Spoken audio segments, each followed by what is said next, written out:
Usap-usapan ngayon sa social media ang ilang mga sweet photos ni Maymay Entrata kasama si Joaquin Enriquez, isang Filipino-American na commercial model, at isang new actor sa Hollywood.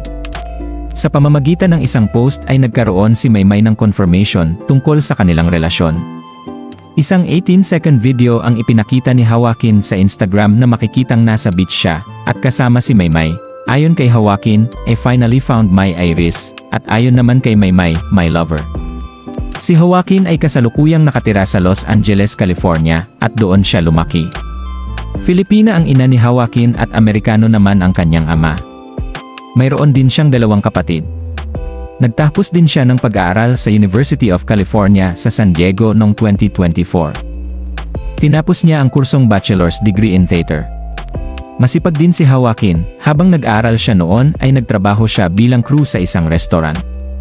Nakasama na rin si Joaquin sa isang short film. Samantala, April 2024 naman nang kumpirmahin ni Maymay ang breakup nila ni Aaron Haskell. Una niyang inamin ang relasyon nila noong 2022. Ilang mga fans naman ang nagsabi na matatabunan na ang issue na nililink si Maymay kay Donnie Pangilinan.